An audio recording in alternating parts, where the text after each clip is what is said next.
It's Sunday and you finally got 2 free hours in the shop. The kids are down and you've been thinking about your project all week long. Then, 10 minutes in, your planer starts fighting with you. It starts leaving ridges and snipe all over your boards, enough that you kind of start hesitating to even use it. You tell yourself that you'll fix it later because stopping means wasting those precious hours that you actually get to build your project. What I've started doing to try and avoid those mid-project surprises is doing a monthly reset for just one of my tools. Nothing crazy, not a full teardown, just 30 minutes to an hour to give it the care and attention that it deserves. That way, when I get limited time in the shop, I can actually keep building instead of fixing my tools. So let's walk through the maintenance on my planer, and I'll show you it really doesn't have to take long.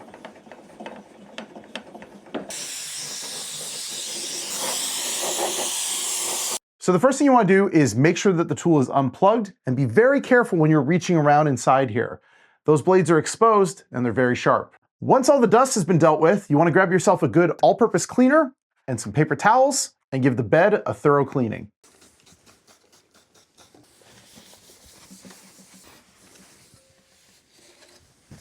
You're also going to want to get in there and carefully clean your feed rollers. If the feed rollers don't want to rotate so you can clean all around them, plug the planer back in, flip it on and then off again really quickly so you can get to the other side. Next, I'm going to apply a good drying lubricant to the 4 height adjustment screws around the edge of the planer. You don't want to get this on the feed rollers because it can deteriorate the rubber, so be careful.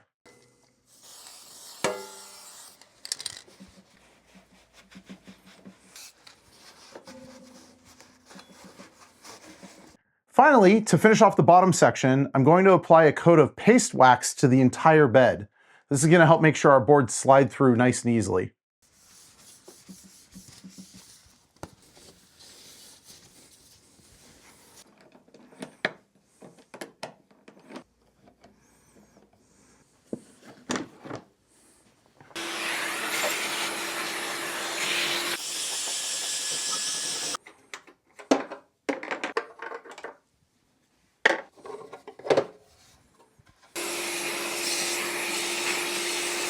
So now that I've blown out and cleaned up a bunch of the extra dust in here, you can see our 3 blades right here in the middle. Now, if this doesn't want to rotate while you're trying to clean up, you can actually push down on a little tab right here on the side, and that will allow you to rotate the blades. Be very careful with this. So what I'm going to do next is I'm going to remove this black cover from each of the blades, and I'm going to check for things like obvious damage, dust caught in there, and I'm going to give everything a good clean and maybe even rotate my blades. Now you might find that some of these screws, or all of them, are extremely tough to get going and break open, so just lean into it. Don't worry, you're not going to break anything. It helps to have a little magnetic screw tray to keep everything in order. One of the nice things about the DEWALT planer is that this tool has magnets on the end of it, so you can actually reach in, grab the cover, and pull it out.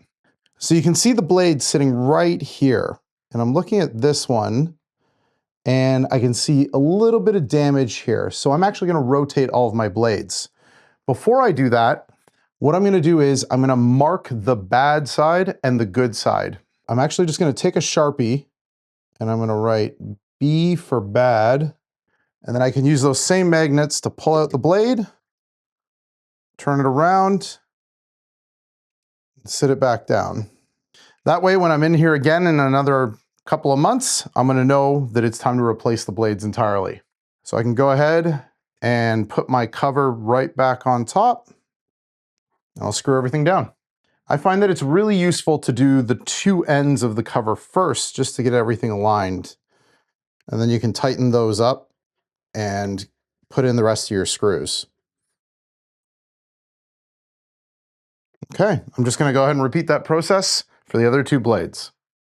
As you're pulling out your blades, check the surface underneath and just remove any dust or other little bits and pieces that have accumulated under there. We want to make sure that our blades are sitting nice and tight against that surface.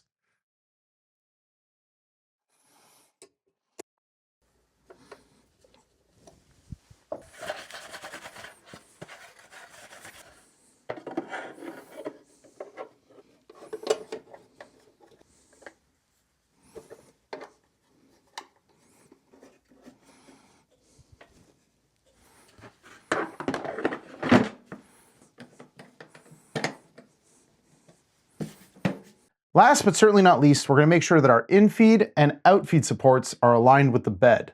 On this planer, there's 4 adjustment screws for each side. Now, don't loosen all of these at once, otherwise this thing is just gonna be falling over. You're gonna be trying to chase it forever.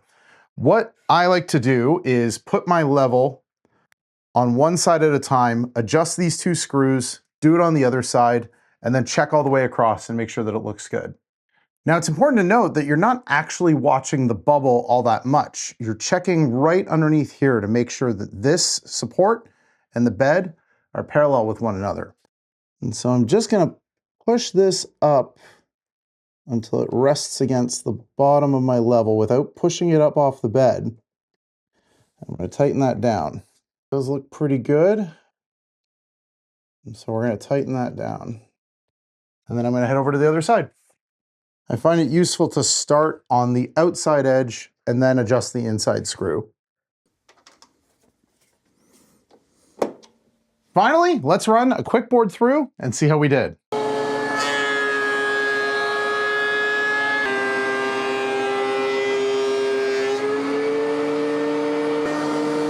Okay, that's already a huge improvement in both cut quality and how easily the board slid across the bed. I'm really happy with how this turned out, and it took almost no time at all. I just took a look at the clock, and that took less than 40 minutes. And now I can trust that my planer is in tip-top shape. Taking those 30 minutes now can prevent tons of problems down the road. And when you have limited shop time, that time really matters. You don't need perfection, you just need reliability. Just pick one tool once a month and give it a reset. This month it might be the planer, next month it might be the table saw. And remember, it's not just about maintenance, it's about protecting that critical short window where you actually get to build.